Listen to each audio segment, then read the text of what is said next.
The following podcast is brought to you by the Johners Podcasting Network, found exclusively at wrestlingwithjohners.com.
Well, thank you, ladies and gentlemen, for joining us here on another episode of Buckle Entertainment's The Lockup. With me, you just saw the preview trailer for Kill City Cup. With me, I have two of the brainchilds behind it, Mr. Luke Roberts and Paul. How are you guys today? I'm doing. Hello. Paul, are we talking over each other? Can you hear me? I can hear you. Can you hear me now? Paul, are you there? Hello. What are you doing? No. Thank you for having us. It's I don't know if it's. Can we release the secret that we've been chatting for a while, and I think we like each other. I think we're having fun. Can we? Yes. Is that a secret that's okay to reveal? Yes, about an hour, just over an hour into our chat, we're finally getting to the actual podcast. We've been kind of just goofing off here a little bit. I think we're all getting along pretty well. Some would call it goofing off. Some would call it pre-production meetings. I don't know what the difference is. Building rapport, all that fun stuff. Awesome. No, I appreciate you having us, and I appreciate the last hour of silliness. And I'm glad we took this time, because I think it's going to lead to something even more than this podcast that will be fun for everybody. Yes. So let's show a little promo picture before we get into it. Here's Kill City Cup, the comic. You can see a lot of some familiar faces if you follow people. We got Brian Cage, and it's Mark Hogan's in there. Matt Sydal, April Hunter. So tell us, Luke, how did Kill City Cup evolve? How did that come to be? So it was an idea that it's been brewing in my head. It started off as like a Super Juniors wrestling tournament, kind of like CZW's Best of the Best. But then I thought we could add some production value, some character depth, some crazy looks and outfits. And it started piece by piece, right? You just start doing, okay, let's try this here. So I started off and I got Tony Nese on a horse for a wrestling event. He came out as a gladiator, a Roman gladiator, and he looks like the movie 300. And this is in Chicago. It's a live event, a few hundred people. And most indie shows you go to, they're not going to have a horse, right? So I'm patting myself on the back like, man, this is awesome. As a 12-year-old kid, I would think this is the greatest thing I've ever seen at a wrestling event. And then little pieces add up. Hey, would you do this? Would you do this? And then my buddy Paul, I think he just got tired of hearing this idea, and somehow he's like, let's just make it. Like, we just got on the same page. Like, let's just do it, man. Do you recall the actual moment where we went from just writing ideas back and forth for 4 or 5 years to actually saying? I don't remember what the actual pull the trigger moment was, but it's simply you just said, yeah, I talked to these people and they agreed, and we started setting up the school and turned it into the studio, or the studio and turned it into a more movie studio. And so during the pandemic, everyone kind of got free time on their hands. That might have been how it happened. That's really the origin of this free time. Yeah, free time, right? And Matt Sydal was running the Side Dojo out of a warehouse that I had rented. And And then Chris Silvio came along, and he was running classes out of the same place. And uh, yeah, we just started decorating it. We just started putting up. I had a buddy who is a construction guy, so we started building the Kill City set. And then I'd go on eBay at night and go, something's missing from this. Um, so I'd buy some, as Paul calls them, Steiners, the Scott Steiner sirens. Mm-hmm. So then we put up the Steiners on the wall. Okay, now it's starting to look cool. Then somebody else would come by and say, "Man, you know what'd be cool on this? Let's put an LED light strip from Walmart. That's $5." And then, well, now we got to have some wrestlers. So I hit up some local wrestling friends of mine in Florida. I said, "Hey, Matt, do you want to do this wacky wrestling idea? It's kind of like Wrestling Society X, kind of like Lucha Underground, but it's not the production value. It's not professional. It's not. We're amateurs here. We're just goofing." And Matt's like, "Yeah, I got nothing else to do. I got time." He lives in the area. Then Brian Cage is like, he likes doing that stuff. So it's all just random text messages. Just like, I don't know. Like, I wish I had a real answer for this. That was cool, but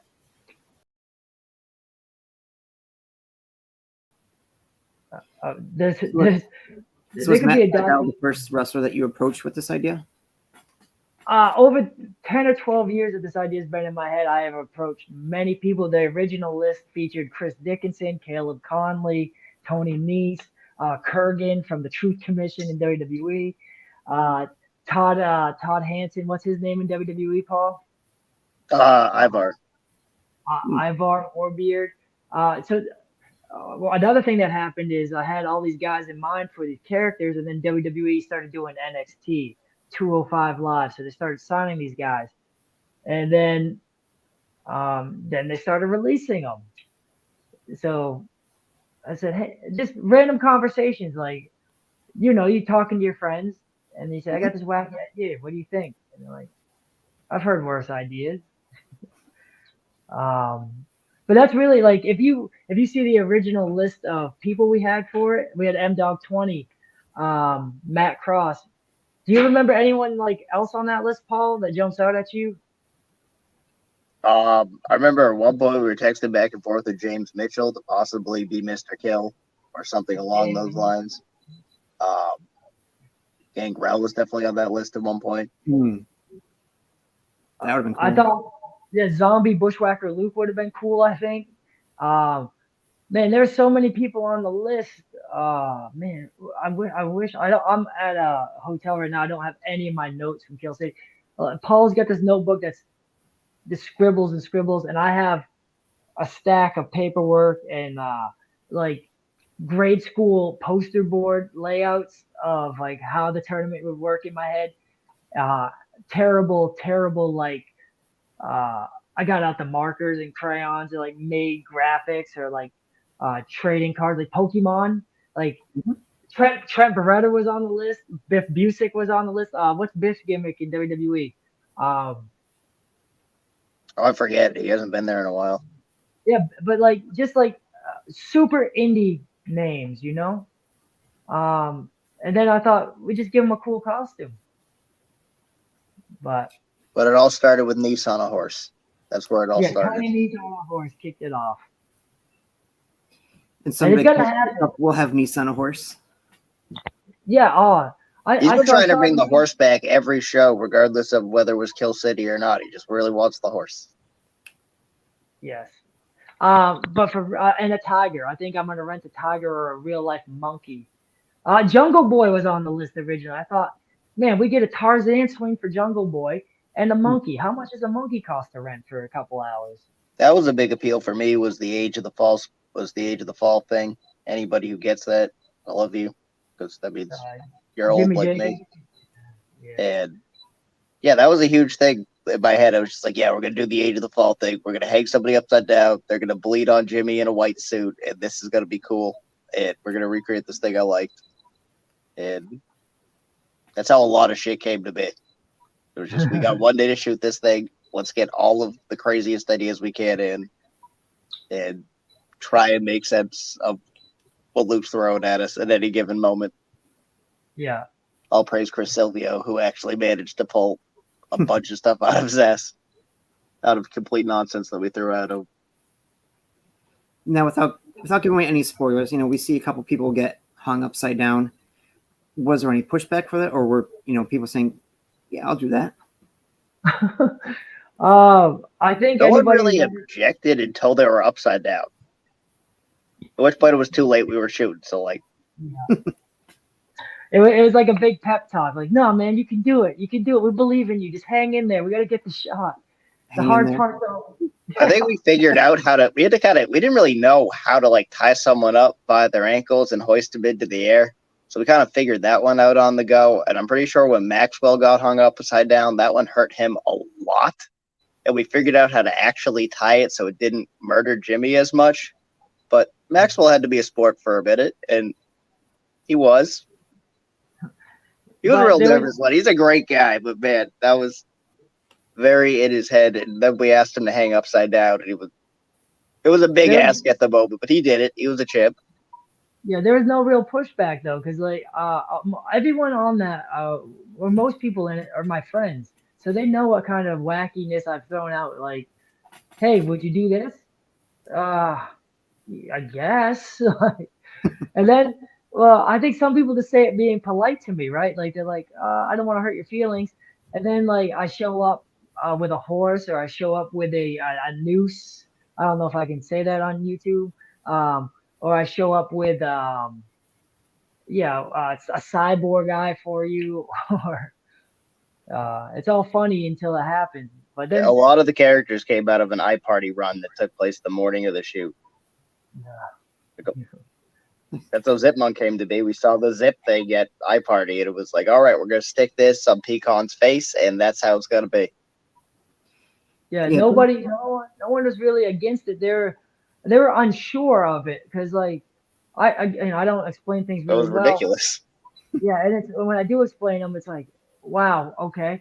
And then I get the right people together, and then it's wow, these people, the makeup person kills it, the actors, the wrestlers, they pull it, and then yeah, there's no real pushback though, which is funny considering like we hung, I don't know, 2 people in that Kill City Cup. There were fireballs. No one batted an eyelash at taking a fireball, and people volunteered for this stuff. They really, I'll do it. I don't mind. Yeah. Like, hey, who wants to go? Some people had fun. Some people had a lot of fun with it. Dude, yeah, it was wild, huh? I mean, yeah, for sure the characters were great. I mean, Brian Cage, as we hear his nickname as the Machine, and then to have him as an actual half machine, a cyborg, and the special effects on that were great. There was a giant debate that lasted up to like the moment of shooting whether he was going to be a cyborg or a gladiator. And that's how we wound up in the gladiator outfit with the cyborg face. And that became Kill City's Machine. And so that debate never really got settled. It kind of got compromised on by running out of time. And it's like, yep, all right, well, that's what you're in. Brian had sent a big box of like gimmicks, costumes that he had from like cosplay. Oh, he had a whole like giant like Iron Man suit. And it was like, oh, you're not going to be able to move in that. We're going to have to go to something a little more mobile. And that's how the eye got settled on. Yeah. Would have been awesome if we could have got him to play Mortis, though. That would have been one of my favorites. Yeah, I guess he owns the actual Mortis costume. That got dropped on me at some point, that he has the real Mortis costume, which is kind of sweet. Brian Cage, he didn't have a character or costume idea until that's a lie. He had 4 costume ideas. We didn't know which one he was going to do until like the day of. He had mailed a box, like it was a big box of his entrance gear. I don't know if you've seen him wear the Terminator outfit. Mm-hmm. He's got another superhero outfit thing he does. And then he's got the Mortis outfit that Canyon used to wear in WCW. And then I just went to Party City and grabbed a bunch of prosthetics, went on eBay, Amazon, just whatever was not too expensive because I had no clue what I'm doing. And he tried on a couple outfits that day and is like, nah, that's not going to work. it looks okay, but and then he came out, and I think the right choice was made with the Terminator, cybernetic, cyborg thing. Same with Zipmunk though. The Zipmunk could have been three different characters. Um, he I was loved his the zip thing on the face. That was great. That's my tag team partner. I've known him since we were like 15, 16 years old. I'm 37 now. And uh, in real life, the dude's hilarious. He's a character. And I always mess with him a little bit. He does it back. You know how your friends are. Um, Pieces of shit usually, but um, he Oh, thanks. Wait a second. but no, with like and Zipmonk's real name's Paul. So he just I don't know, man. Like I seen the pictures, and he has his poses all done. He has everything like I thought perfect, right? Like he felt like that character to me. And I know him in real life. He's not that character. But he also the other character choices for him was Wee the Flying Squirrel. Where we got a squirrel costume with a giant head. We're gonna put a cape and goggles on him. And he was supposed to wrestle Brian Cage originally. He was dead set on Wee the Squirrel. Dead set. Yeah, that was the last thing that he let go of was Wee the Squirrel. Yeah. He was actually disappointed that he didn't get to play a flying squirrel, which would have because you know those video games back in the 90s, they had the weird character like Mocha did and stuff like that and Meat. Yeah. Yep. There's some sweet references right there. There'll be like 10 people who get them, and I love those people. In Hellspawn, please welcome to the ring, the one, the only, ravishing Russia Crush!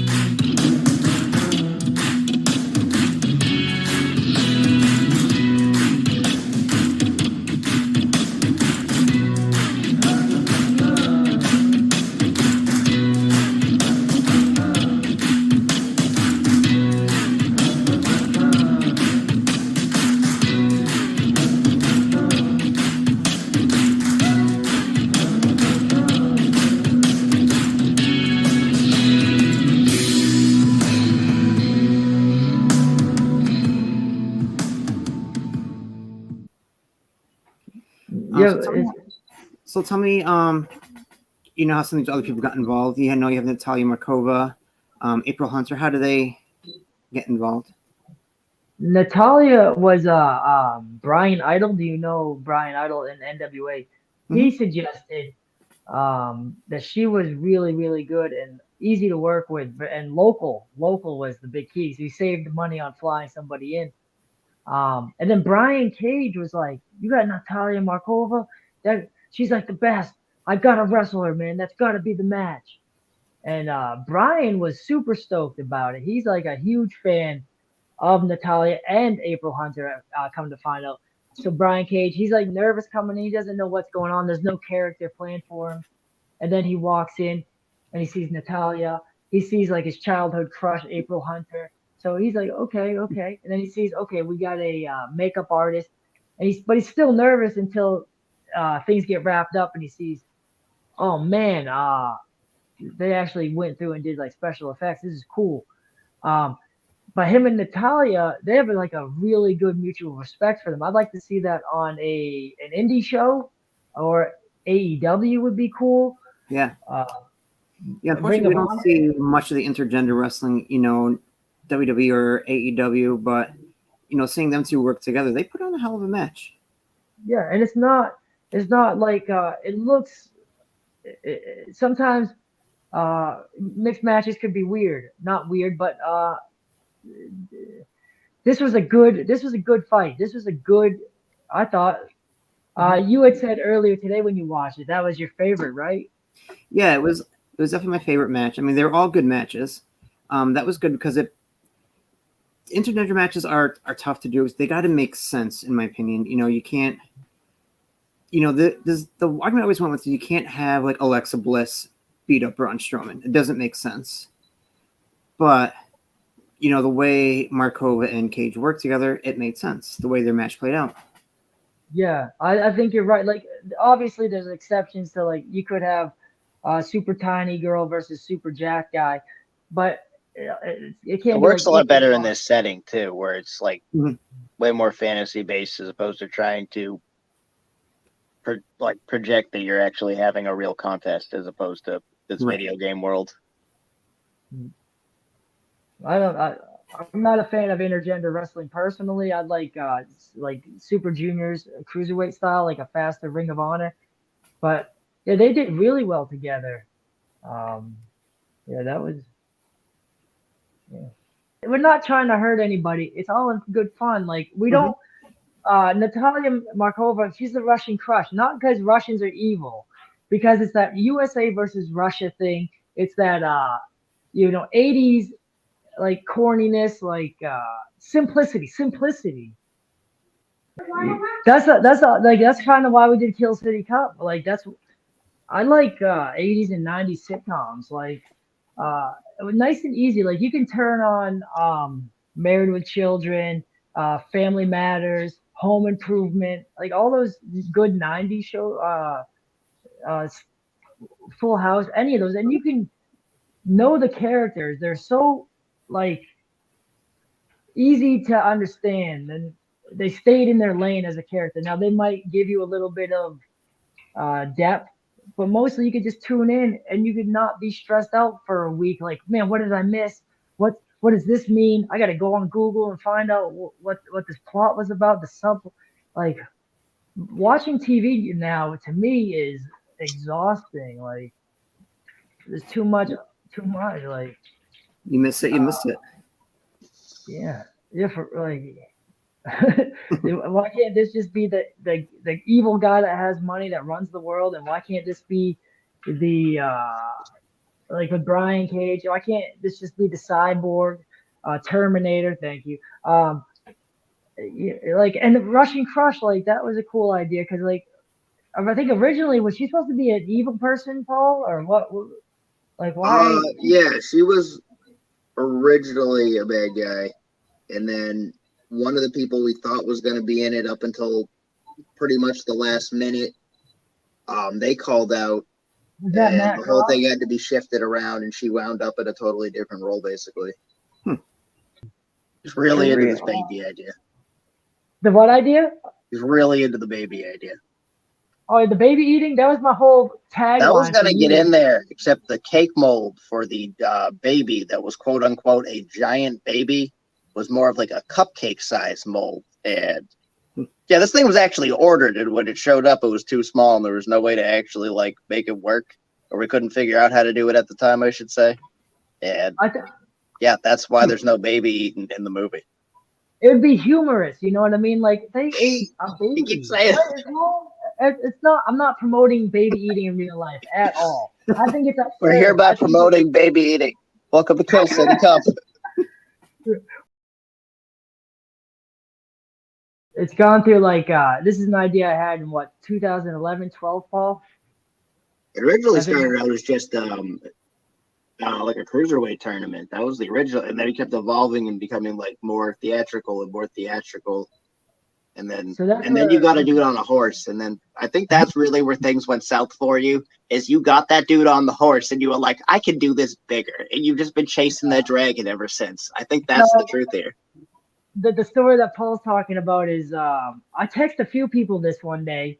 I was doing a show in Chicago, like a barbecue festival, pro wrestling show, and I text like Tony Nese, maybe Chris Dickinson, Teddy Hart, and maybe two other people, and I wish I could remember who. I said, "Hey, can you ride a horse?" And they're like, "I don't see why not." And so I rented a horse for this wrestling show. And Tony Nese, and I got this like leather gladiator skirt, and you know Tony Nese, he looks like a gladiator. And this is what my head does. It's like, man, okay, let's put him on this white horse. Now he's like a white knight. Okay, he's a gladiator. And then, yeah, so we've known each other for a while, so it's just like these small ideas of this snowballed into this crazy, what Kill City Cup is now. But it all pseudo started horror in that movie way. wrestling show comedy thing. I wonder if I have a picture of Tony on that horse.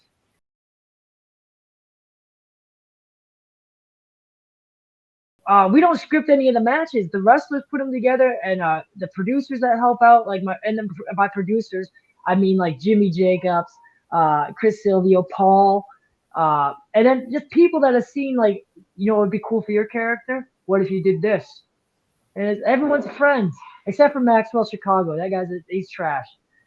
No, Maxwell Chicago is great, man. For real, I just like digging him. Yeah. But yeah, that's how it starts. Like someone just has hey, what do you think about this? And it's like, it's coming. Something's there. Let's. And then somebody has the idea. Here's what's missing. Here's a piece of dialogue. Here's a move you should do. Here's your finisher. Yeah, I have no clue how I 100% have no clue how the matches got put together. Maybe Paul can enlighten us. We got to some kind of consensus on what the storyline should be and who should win and how, and then we would throw these loose bullet points to Chris Silvio, who was kind of the unsung hero of the whole day. He would translate this into a wrestling match. He would then figure it out for who was in the match, call it to them, and then still be giving instructions like during the matches. Yeah, Silvio was kind of the man. I can't understate how much of a wrestling genius Chris Silvio is.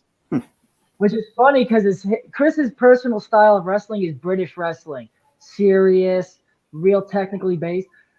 But man, he came up with some great lines for Brian to say too. He came up with some great character looks. The matches, man, yeah, I'm a fan. I sat up in the balcony with Brian, the evil guy, and I just watched, man. And I just had ideas, and I just wanted to make sure we got the shot. But I was a fan the whole time. Like, I don't know. I want the part that sucked, that absolutely sucked, was the 12 months trying to edit up all the video. The setting up the set, I have a good time. Watching it be filmed, I like the creative part. Then after, it's like, now we got to put all the pieces together.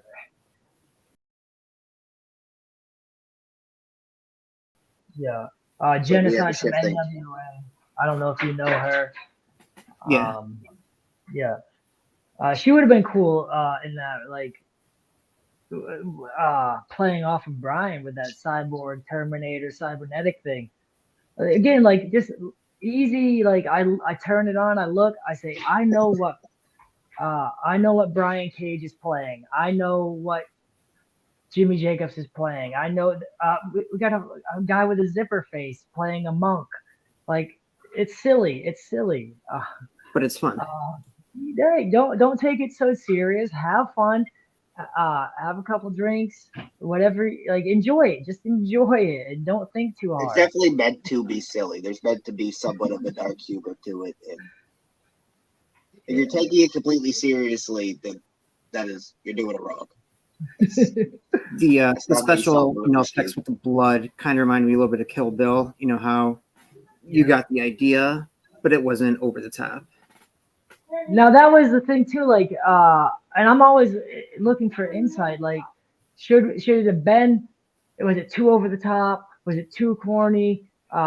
Did we swing too far this way? So if you got any insight, please share. Like, Paul knows what it's like dealing with my brain pattern, so he gets it. But like, I always like getting everyone's feedback. Like, ultimately, Paul and I get to make the decisions, but like, I don't know anything. I'm just guessing. My personal opinion, if you look at all the media overall between the website, Twitter, and, like, I'm assuming this is your main graphic right here, the Kill City Cup comic. Yeah. When you're looking at the biographies, it seems very like comic book like. So bringing that to life, and the blood. When I can't remember who it was in the first Chicago, Brian Chicago or Matt Chicago. Oh, Maxwell Chicago, yay! When he's getting that thing driven into his head, and you got like obviously fake blood pouring from him. Oh, you already said it now, it's fake? Look like. What's funny about that fake blood, my girlfriend made it, and she had to make 2 batches because the recipe was like peanut butter or something, right? So it was peanut butter, and then Jimmy Jacobs is allergic to peanuts. Oh. Yeah, but she thought about it in advance, so like we had 2. I, but like also I didn't want the blood to look too real either. I want it to look like this is like cheesy. This is like Paul wrote this line that I thought was beautiful. He wrote a lot of lines that like when I just perfect. I thought they were perfect. Like I hate B movies. Like yes, we're making fun of ourselves. We're just having fun. I heard that.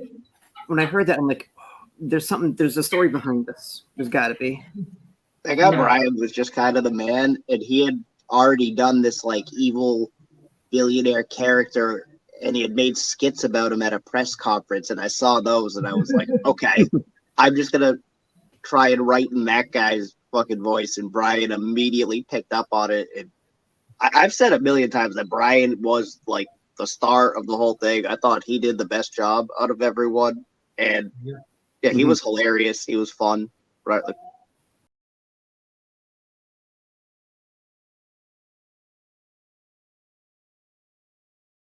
And Brian, dude, Brian is a star. But unfortunately for the next one, he's got a Netflix contract that won't allow him to do anything with us. Oh, that stinks. Yeah, so if you want to play the bad guy in the next one, we got a spot open. Maybe it's set another X number of years in the future where it's the descendant. Okay, so like the basic story was and this is me just asking really. Brian Cage was the illegitimate Mr. Kill.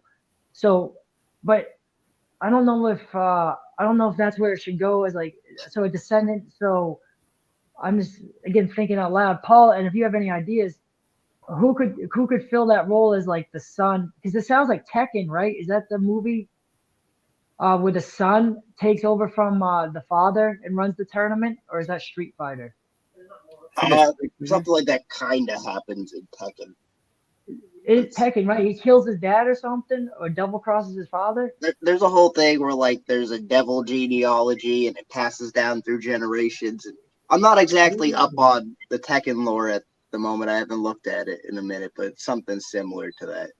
So I like think an it's evil more spawn. of like a Yakuza as opposed to a tournament.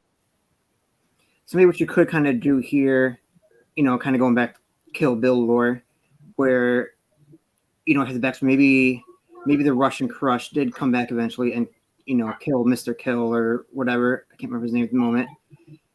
And now maybe Mr. Kill had another person or another child, and now they're looking for revenge on the Russian Crush. Okay, so that'd be like so the next one could have the descendant or the Crush, and then the descendant comes in like Just as I'm thinking about it, I mean, that could just be Leon, because Leon's one of the guys we know is. And Leon's real passionate about it. And she broke the fucking robot. That was his fucking thing. That was his. Okay. So Leon could. He's good. I think like he's on the short list of people I thought about too, and it makes sense because he killed the son. And then they had a deal with the Russian Crush, right? And she didn't follow the deal, or the deal was broken off, right? You'll notice that in the movie or on the show itself, that's very, very brief, and that is because of those last second changes we told you about. Right. And it's just like, so why is she good now? Well, she gets double cross, so that makes her good now. Well, what is the double cross? I don't know. Just kind of imply it. And I was hoping it would get across, and no one's told me it didn't make sense yet. So I'm happy with that. Now, when you're doing the production for this, people are going to watch it and say, "Oh, this is like for me, it's Mortal Kombat vibes, kind of." Or you brought up Twisted Metal. What was the main feel that you were going for? So when I pitched this to Paul over the years, it was always Mortal Kombat meets pro wrestling meets WWE, and then I think he started saying, "No, you're talking about." Somebody told me you're talking about Tekken. No, you're talking about, and Paul said, you're talking about Twisted Metal. You're talking about the Hunger Games. They've all these things are brought up. But I focused on Mortal Kombat when I was a kid. I liked Mortal Kombat, Ultimate Mortal Kombat 3. 2 was okay. But that's what I based it on, like in my head. And Paul took what was in my head and made Kill City Cup. So Once like Mr. Kill was in place and Brian was gonna play that, and he was like the evil rich guy who's basically in the general manager Vince McMahon role. It's kind of like, oh, he's gonna be like Calypso running this giant tournament with all these fucking crazy people who all fight each other. This basically already is Twisted Metal, and they kind of branched off into, okay, how can we make the fights feel more like Mortal Kombat fighting game rounds, and how can the characters be more like video game characters on like a video game select screen and all. Just trying to make it almost as gimmicky as possible with that stuff. They just try to make it almost. I guess it would be like a spoof on that whole like genre of just like fighting games and cheesy movies and stuff like that. But in a good way. You can kind of see Mr. Kill as if you've seen Squid Games, like a mastermind behind something type like that. I've never seen Squid Games. Yeah, Squid Games is on Netflix. There's a little deception in there without giving it away, because it's such an awesome story. You have to kind of go in blind to that one. But, like a mastermind who's pulling tricks behind the scene and, betrayal. So, I mean, that kind of works there. All right. I'm going to check that out because I don't watch a lot of the modern stuff, but like that Squid Games, it hit. And when things get too trendy, but I want to look into that. Yeah, that was huge for a minute. Squid Games was definitely the only thing anyone talked about for a minute.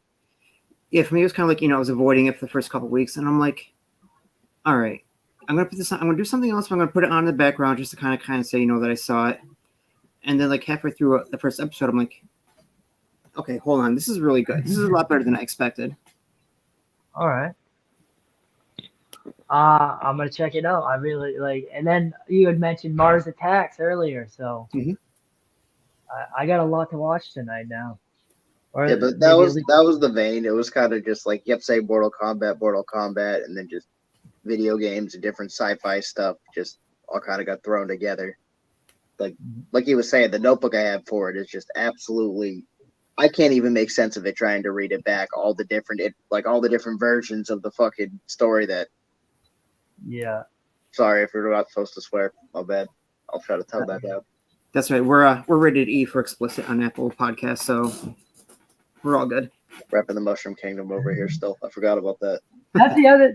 That's like, I don't know. Are we a PG-13? Are we should we go towards R with this? I don't know. Like, what is? I mean, we can go wherever you're comfortable. I mean, if somebody swears, I don't notice they swear until they say, "Oh, sorry." I'm like, "Oh, yeah," completely caught me off guard. So. Cool. Yeah, I think it's Mortal Kombat to me. Like, and with wrestling, like, which I guess that's like Tekken, right? Tekken had more wrestling than Mortal Kombat. Mortal Kombat to me, the characters are cooler. I like the fatality. The fatalities were awesome. I even wanted to try to find a way to do like the friendships and babalities in Kill City. Like, so if you like somebody, you could just maybe humiliate them instead of kill them. Oh, yeah. Maybe turn them into an animal or something. That would be cool. This is really how the whole thing came together. So, like, what if, man, we like totally did this, dude? Oh yeah, I guess that's kind of like this. We could do it. That's exactly how everything got thrown together, and those type of ideas were thrown out literally until we hit record on the cameras. And that's how everything came to be. Was. So how long did you guys spend on recording when you finally did? Okay, today's the day. Here we're shooting. He says 14 hours. I have no idea how long it actually. Ultimately, we filmed all the wrestling that you saw in Kill City. That was in one day. That was like Paul didn't sleep that day. I don't think I think I shook him, and he goes, "I'm already awake." And we headed out. I think we started at 9 in the morning, and Paul and I are late people anyway, usually. So we stopped probably midnight or 1 a.m. And I'm talking to this podcast. Who are you talking to? Me? You're silly. Sorry about that. No, You you're good. watching a movie? Yeah. All right. Really, the wrestling was filmed in one day. Then we took one more day, 2 hours to film Brian Cage, the machine being built, with the grinder and the clamps and all that cool stuff. It was like a 45-second clip. That took about 2 hours on another day. And then Paul went back after we knew what killed. So they say in production, I guess, is there's the movie you set out to make, there's the movie you make, and then there's the movie you edit. And I'm not a Hollywood guy. I'm not anybody. I'm a complete neophyte. I'm a novice. So we started off with this idea of what it was gonna be. We filmed a day of wrestling. We saw what we got. We saw what we needed to get where we needed to go. So ultimately, we filmed it, I think, in less than 24 hours all in. Like, we got all that done in 2 days, I mean, for just under an hour, final product, I think that's pretty good. Yeah. Considering that the editing is like, I'm not, the wrestlers did great on it. The producers who helped out, and by producers, friends, Jimmy Jacobs, Chris Silvio, Paul, other wrestlers that were on the set. Yeah. When it's not a wrestling show, we can film a wrestling show in 2 hours, right? But it's all the special effects that we need to set the camera at a proper way. Setting up those cool fatalities where we're hanging people upside down, fireballs, blood, all this crazy stuff that we did. We needed. That's why people. Is it a wrestling show? Is it a movie? I'm not sure, but yeah, I think people, when I tell professionals that we filmed that all in a day, they're like, "There's no way. That's impressive." Mm-hmm. And then I tell them the truth. It actually was like 2 days. I mean, I guess you could say, like how during the pandemic for a couple of years, we had the cinematic matches. I mean, I guess you say it's something like that. Yeah. Yeah. I thought Apocalypto with Matt Hardy, is that what it's called? I thought that was fun. Mm-hmm. With the Rock and Roll Express, and they were fighting with in the volcano. I thought that was awesome. Like, that's silly. Wait, we knew it wasn't a what? volcano. What's that? Am I confusing this movie? Apocalypto? Like the Mel Gibson movie where the dudes are running through the jungle? Rock and Roll Express was in that? What the? No, I might be calling it the wrong name. Do you remember what that match was called with Matt Hardy and the Final Deletion? It was before the Final Deletion. Before the Final Deletion. He did one for Ring of Honor, wasn't it? Was it Ring of Honor? So maybe it wasn't AEW. It was pre-EW, before they made their return to WWE. It was for WWE. Impact. It was for Impact. Impact, yes. I'm gonna have to look this up. When was Robert Gibson in it's awesome. That's crazy. Yeah. The Undertaker one I thought was real good too. That Undertaker match with was it AJ Styles? Yep, the Boneyard match. Yeah. But I'm a fan of the Boiler Room Brawls, the Buried Alive. Yeah. We didn't have a coffin match on this one. That was the other one, right? Coffin match. What was that called? Apocalypto or something? Man, what was that? Impact. But yeah, cinematic, I think. And I think a lot of indie wrestlers have tried to do the cinematic stuff, and they'll appreciate how long it takes to film a multi-take match where, like, you're not just in a wrestling ring, you're not just shooting it as a sport, you're shooting it as a movie, as a film. So, yeah, I think anyone that's ever filmed anything cinematic realizes once you start getting clever with that camera, now we're working hard. Mhm. But, All right, so getting into it, are we going to see Kill City Cup 2? I did like going back to production of this one when you guys had the scenes where it was like it cut outs like I don't know if it was a parking lot or like we got the people Oh yeah. and you got like the small version screen. I'm like, I love that. I wish you were there for the live chat because I didn't realize I was like wow. So for months on this, I was trying to figure out how to get the look I wanted, but I don't know what anything's called. So and people don't know how to like. I just say that I want it to kind of look like this, and like, what are you talking about? You mean like this? And I'm like, no. So finally, I got fed up with trying to get what I wanted, and I didn't realize how silly, in a good way, that crowd was until the live chat. Everyone kept going, "Oh, beautiful day outside." It's a beautiful day for an apocalypse. Yeah, it was so like not bad, but not good either. It was like very D movie quality, but it was like, dude, this is hilarious.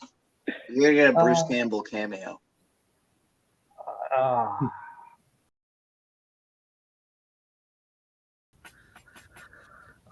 Yeah, I think off screen we talked about getting you on the writing team and creative team for Kill City 2 or 3.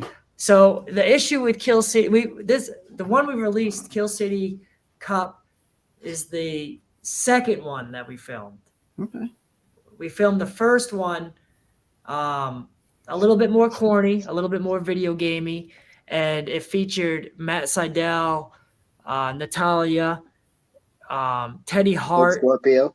and yeah, Too Cold Scorpio. And the action on that one is impressive. Like there's moonsaults, there's 450 splashes, tables are being broken, ladders. The action is wild. My personal opinion, the best match that we filmed during any of this stuff was Too Cold and Teddy Hart. I don't know how releasing that match goes about, but someday that's going to come out and people are going to be like, wow, Yeah. they got something cool out of that one. At the very least, we got something cool out of that one. So I don't know if I don't know. Like that's what we're going to talk about. If we can work around the story of our evil villain, Mr. Kill, has a Netflix contract and he can't do the next one. So either we release the first one that we filmed as the second one, and we have him get killed in that, which we've already filmed him getting killed. And then we just go into the third one. Or we just scrap the whole thing and we introduce a new, as you suggested off camera, like a bloodline descendant to take that guy, the Mr. Kill. Oh yeah, we were talking about Kill City versus Planet X, where the reptilians invade Kill City. Yeah, and That's how Mars Attacks came into it. Well, that's the other and a lot of things like and again off camera we talked about. This is how it happens. This is how the writing works. This is the magic right here. The simpler shows of the 70s, 80s, and 90s where you could kind of just hop in to a sitcom at any point and not miss out on, like watching Breaking Bad. I have to watch all of Breaking Bad to know what's happening in Breaking Bad. So with Kill City, can we do it? Does it have to be a continuous story where if you didn't watch Kill City 1, you don't know what happened in Kill City 2? You don't want, or is it just like, are they standalones? Can we watch Kill City 5 and not need to know what happened in Kill City 1? And I don't have any answers. That's why I surround myself with Paul, and we're going to get you on the team now. As you're saying this, I feel like as long as we keep the setting of this is somewhere in Kill City, literally anything can happen in Kill City. I mean, it does not matter. Who says Mr. Kill had to have died? Maybe this is just another aspect of something that happened within Kill City. Just get a different actor, like something's different about you. No, there isn't. Okay, well, just move on. Almost like realms, right? Like in Mortal Kombat, they have Earth Realm and the other realm. Like maybe this. Oh, it's a reptilian imposter from Planet X. Is that what you're trying to say? Maybe. I think that's what you're trying to say. Yeah.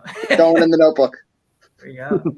Well, that's just what I'm wondering. Like, I don't want this to get too serious, where people are like, well, You if said you don't- already bought alien costumes. How could this be serious? Oh, well, I mean like for the viewer, like I want you to be able to hop in and not have to watch 6 hours to know why this is happening. Uh, and I want a nice light thing to enjoy. And personally, this is for me, really, because I've seen Kill City Cop right now 100 something times in various forms, and in final form probably 50 times in final form. And I still giggle. I still have fun watching it, and I still like. I still do like uh, the quotes. I still quote it like it's Dumb and Dumber. Like it's that good of a film that I go, I hate B movies, or he's dead. You know, just little corny stuff that happened in it. I think it's ultimately I throw ideas out. Paul tries to make sense of them, and then he gives me like a Christmas present. You know, he goes, "Here's what you wanted." It's the evolution of the idea. Yeah, and that's the fun part, coming up with the idea. Then once it's done, you're exhausted, and you're like, I got to put these pieces together. And, but yeah, Kill City Cup, I think, and what? Okay, maybe there's Galaxy Quest or Galaxy Cup. Maybe there's Yeah, that was the original idea. Was Galaxy Cup. It was supposed to be a cruiserweight tournament, and then Nice got on the horse, and that's where everything fell apart, and that's how the Kill City. Yep. See, this is the story's making sense. We put it all on a timeline. It makes sense. yeah. Like that guy from the JFK movie. It all comes back to the horse. Back into the horse. Back into the into horse. the horse. Yeah. There's a guy I'll have to introduce you guys to. He's a promoter in Indiana. Stage name is Vinny Ratlock. But Oh, he you know does- what? Eddie what? Yeah, I just talked to him. Yeah. Vinny Tell me. Ratlock. Ratlock. Yeah. He No, does like yeah, a lot. this guy. He does like a lot of special effects and mask making and stuff like that. What's his Facebook name? Because I just talked to this guy. His real name is Tim Cecil. Yeah. Okay. He's yeah, dude, his stuff is real good. Mason X put me onto him. Yep. I I think you gotta Randy check Carver it- might know him too. Who? Randy Randy Carver. Carver. I think he might know him. See, so that it's an interesting island of misfit toys we got. Like we got like WWE wrestlers, we got AEW, we got Randy from Limitless Wrestling doing voiceover, and people. It's a fun crew. So like, if you do decide to come down, it's hanging out. And we throw ideas. Like I am an absolute moron. I have no clue. Is there fireworks going on behind me? I think there was. Hey, so I'm an absolute moron. I just throw ideas out and I get the right people around to say, "Oh, dude, that's terrible," or "Okay, I can make that one." We try. It depends on how far into drinking I am. But really, like, and Paul does 85 to 90% of the idea stuff and making mind nonsense make sense. But I think you would enjoy this because like it's not just one person. It's Chris Silvio, who helps out at NWA producing, Jimmy Jacobs, who writes for Impact Wrestling, Mason X came in, Leon, April Hunter came in. April Hunter came up with her own idea. Like I think she was like, I have no idea. I just kind of have vague images in my mind that I got to get out, and then people somehow decipher it, and yeah. So I think honestly, you would have a blast down there, Okay. just goofing around. And I just said this yesterday. Like we probably should do some pre-production, but I think that takes the fun out of like just making it up as you go. Like we have a box of this stuff right here. What can we make out of this box of stuff? And we got Brian. We got the Zip Monk. We got the Zip Monk would never have been a thing if we didn't have a zipper face and just a random monk costume. Like that would have never happened. Who would have had? It's the silliest idea. The Zip Monk. And it makes me giggle. Like, and it's surprisingly, it's one of the favorite characters. Like, and my buddy Paul, who played him, goes, "That was the worst mistake of my life." And yeah, I think honestly you would have a blast. Okay. Yeah. Yeah. I don't. It really is like that. It really is like that. And after we finish, if you've seen the group photo of us, that's who was left after the day of like we did what 14-hour day, Paul, filming. I don't remember. A lot of like the 3 or 4 days like leading into it kind of like bleed together. Yeah, was the one 3 or day, 4 so- days. The 3 or the 4 one days. remember what where time we everybody's stopped it. costume. Say that again. The one where like everybody's out of costume, pretty much. Yeah. That's the end of the night. That's who was left, and we were still talking about, hey, you know what we should do on the next one? Oh, I do. Know what we should have done on this one? And it's fun. It's fun. Like I don't want to make any money off this. Everybody got paid decently. Paul probably got paid the worst for the amount of work he did, but everyone got paid reasonable. And I don't want to make any money. That's why it's on YouTube for free. It's free. Watch it. Enjoy it. It's silly. I had to get this out of my head, and I think everyone else goes, dude, this would be a fun time, fun create. Yeah. The only way I know how to create is with wrestling. Like, it's all based off of wrestling, And it's fun. There's no right or wrong. And I've been wrong many times on stuff. Like Paul will say this, like, and you sometimes just to be, I got to We was a embrace bad it. idea. What's that, Paul? We was a bad idea. We was not going to work out. The No, head was we falling off. decided- This would have been terrible. No, this wasn't going to work out.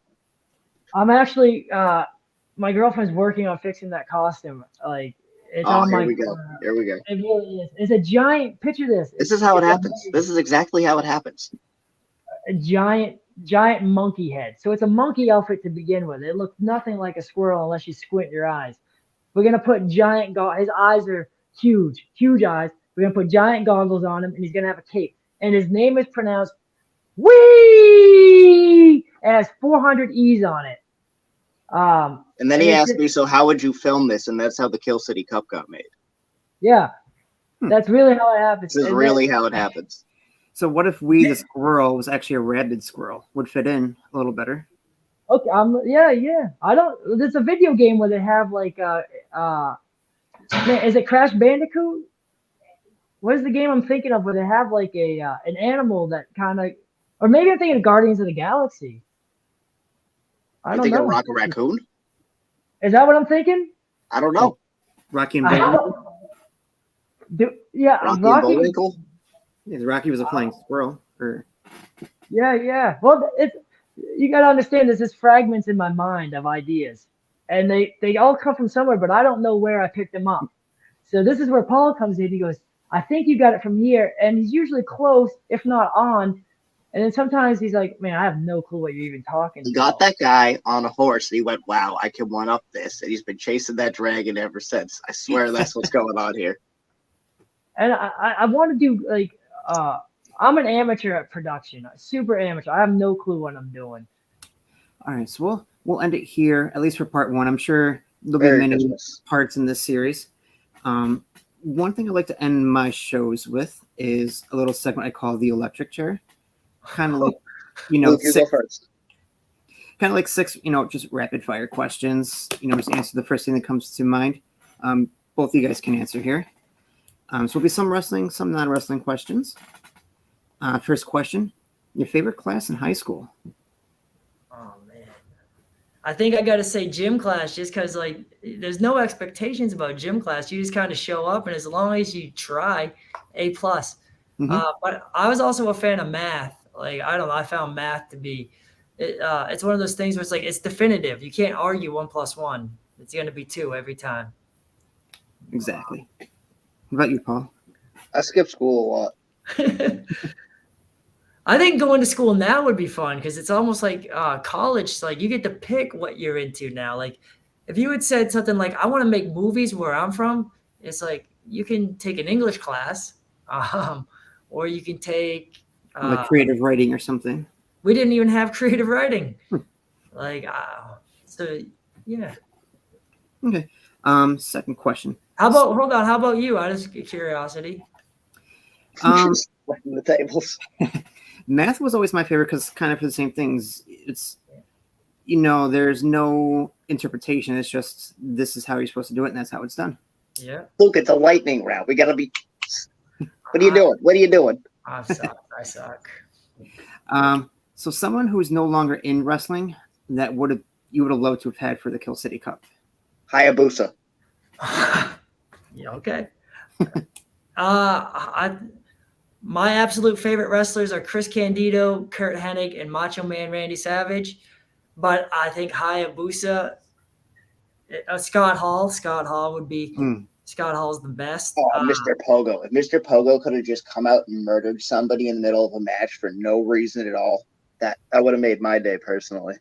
I think Hayabusa would be perfect. That was my big introduction to wrestling, was all that like crazy Japanese death match stuff. That was what really got me into it back in the day. Well, you think Hayabusa, like, dude, high flying, death matches? Hayabusa was the greatest wrestler. I've debated this so many times with so many people. I think he'd be perfect. I think underappreciated. If you're a Hayabusa wrestling fan, Kill City Cup is perfect for you. That is that, yeah. Bad at these lightning rounds. Yeah. So what? Next question. The most inspirational movie. Inspirational. Hardball. What'd you say? Oh, vanilla. Paul played baseball. That's why he says hardball, I think. That's because it's a touching movie. When G Baby goes down, there was not a dry eye in the house. Stop it. I can't beat that, man. I can't even think of a more inspirational story. That's legitimately, like, that movie's not great, but when that kid dies, that is one of the like hardest punches to the guts in any movie. So is that Keanu Reeves in that? The Keanu, yes. Yeah, that's okay. Where they're doing, he does the Notorious B.I.G. dance. Correct. Yeah, all right. It's a good movie. I don't know. All right, Luke, you've lost. No answer matters. We'll just move on. What is the worst weapon to have in wrestling for a hardcore match? Worst weapon. Worst weapon. What do you mean by worst? Like worst as like effectiveness? Worst as in whatever your interpretation is. I don't know, man. I like weapon wrestling. I really do. I think light tubes are a bit much for my taste, like because it's too real. But I like a baseball bat. I like a table. I like corny stuff too. Powder. What's something that makes absolutely no noise at all when you hit somebody with it? What's the softest item you can think of? I don't know. The worst. What's the best answer for this that you've heard? We are terrible at lightning rounds. We are just not cooperating with the concept of a lightning round. I mean, I've never actually asked the worst. I've always asked the best, what people like the best, which was my next question. Okay. The best. Oh, medieval mace, like match is over. 1 through 3. Oh man. Dude, if Necro Butcher came out with one of those, he'd be unfucking defeated. Tell me he wouldn't be. Coming to the next Kill City Cup, a mace. This is how it happens. Someone says something smart like that. Next thing you know, Luke is like, yo, I got a mace on eBay. No, it was your idea, dude. See, I'm a purist when it comes to hardcore wrestling. Like, so Hayabusa, like it was cool back in the 90s seeing tables get broken, maybe a landmine every now and then. Electrified pool of fucking death match or whatever the hell that was. That got too much. Like Wrestling Society X went too far with their weapons. Like, I've seen some people say cookie sheets. I like cookie sheets. They give a good sound, good visual. I had one wrestler who gave the answer of a frisbee because he was in an outdoor match, and someone threw a frisbee into the ring. So he's like, whatever, just threw it, and it clocked the guy right in the forehead. So it was like the combination of perfect timing. If it was a boomerang, that's just bad luck. Yeah, that's just oh man, I feel for that guy, whoever he is. That sucks. Man, there's so many good options though for weapons. Like, I think knowing how to use the weapon is really the skill. Like, man, I guess a chair. You can do. There's a lot of different things you can do with the chair because you can open it up. You turn it around one way. Oh, you turn it back around to the spine. That's a totally different thing. Mm-hmm. You can lay it down. You can put them on stuff. There's a lot of options. Yeah. I'm gonna go with the chair. It's very versatile. Maybe a trash can too. Trash cans could always if you get the right one where they crumble. Mm-hmm. Yeah. We're getting too technical with this, I feel. I think We're when you look at Kill terrible at City, lightning rounds. Not one of these was lightning. You can't do it. That's not true. You had Hayabusa. That was pretty lightning. Oh, and hardball. That's right. All right. So last question. Let's not screw this one up. Yeah. First thing that comes to mind: your favorite road trip snack. Coffee, cigarettes. Coffee and cigarettes. That's definitely Paul's go-to. He really doesn't have to eat. He just lives off coffee and cigarettes. It's all good. That's what the Lord made me for. Yeah, I got no way. I wish I had a cool answer, man. I got nothing. I don't. My girlfriend's over here yelling ham sandwiches. That's what you eat. When the hell did we get ham sandwiches? Every gas station. So I used to go to England, and over in England they got different type of food, right? So I just live off gas station sandwiches, so I have an affinity for gas station sandwiches. Like, they're terrible, but it reminds me of home, you know. You know what? Sometimes you get the right one. It just hits the spot. Sometimes, but usually not. Usually it's just terrible. Like, I normally go to beef jerky and chocolate covered pretzels. Those are my two go-tos. yeah. Beef jerky, definitely. But coffee and cigarettes is definitely Paul's must-have for roast. You don't need much more. You can't survive off that. I don't know what you're doing with your life. Oh yeah, we were terrible at this lightning round. But you were good. You were good, Paul. I got two of them kind of lightning. Inspirational story. Huh? Oh, the Celtics just lost. That's the inspirational story. No. It is for a New York sports fan. Is it? Oh. What's up? Get out of here. You watch hockey at all? I follow the headlines. I don't really go out of my way to watch, though. The Rangers really this year, man. What happened with them? Like, I kind of follow the Rangers. I also kind of follow Tampa Bay. yeah. Because Syracuse is their farm team. Oh, really? I didn't know that. Yeah, I think they're like the Patriots of the NFL. They're kind of like the Red Sox, where no matter where you go, you can see someone in a Red Sox hat. The Lightning have kind of become that, where no matter where you go, you can find Lightning fans. Yeah. That's an anecdote that I noticed. I don't know. You guys make me feel awkward about it now. Sorry, I won't say hockey stuff. Lightning round. Name your favorite teams from Tampa that have lightning in their names. Lightning, got it, nailed it. That's something we could do fast. That's why it took 10 years to get Kill City Cup made. We gotta do the lightning rounds of Kill City Cup. I don't know what that means yet, but we'll figure it out. Maybe it means the weather outside the arena is just always lightning. That's one of the That's some bad lightning effects to the fucking crowd outside the building. They're still jumping up. People said it was a nice day, so we'll make it a bad day. Take that. lightning round is when a mace just randomly appears in the middle of a battle royal and just eliminate people. Yeah. That could have been Mr. Pogo. That's what I'm saying. How many indie shows you been to, Paul, where it's like, okay, you guys are going to be in there until so-and-so gets in. Then he's going to eliminate all you guys. I mean, almost every battle royal. Awesome. All right, so we'll end it here. We will link the YouTube video to the Kill City Cup in the comments. Also the main webpage. Luke, Paul, any final comments before we cut it off here? Rep the Mushroom Kingdom. I totally forgot about that. I'm happy that I left this up here. Paul likes to keep his identity a secret. There's a picture of him with this skull mask, and there's a bunch of other pictures of Paul just pointing like to WrestleMania signs, but he's just giving direction.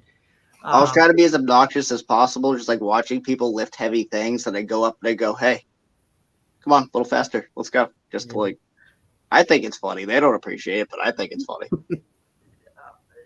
If you appreciate that kind of that's a Benny Jooksism, I think. I think that's where I got that. Yeah. Shout out to Benny Jooks. He's a wrestler from the New England area. He's a wrestler who used fellas. Oh, Paul, you got to send a picture of Andre on the toilet. Oh yeah, that's like my Every signature. every hotel we go to, Paul draws Andre the Giant on the toilet reading a newspaper or something, and he just leaves it there for housekeeping to find. I don't remember when I started doing it. I just thought it was funny, and then I just kept doing it. And I kept drawing Andres, and I kept drawing Andres, and then Oh, they're all over. I find them in notebooks. I think it started as a spoof of like the Shepherd Fairy thing, and then I just kind of like ran with it. But yeah, that's like a secret, like super inside joke is the Andre taking a poop. There you go. there's It's my a secrets very. are out. When you think Kill City Cop, think of the least serious project that you can think of that happened to get made, and that's the crew. Like it's just a bunch of misfits. Is it a movie or a wrestling show? You decide. Awesome. All right, well, guys, thank you for joining us. I'm sure we'll be having you both on again in the future as the next one progresses. And Aliens. thanks for joining us. All right, have a great night, everyone.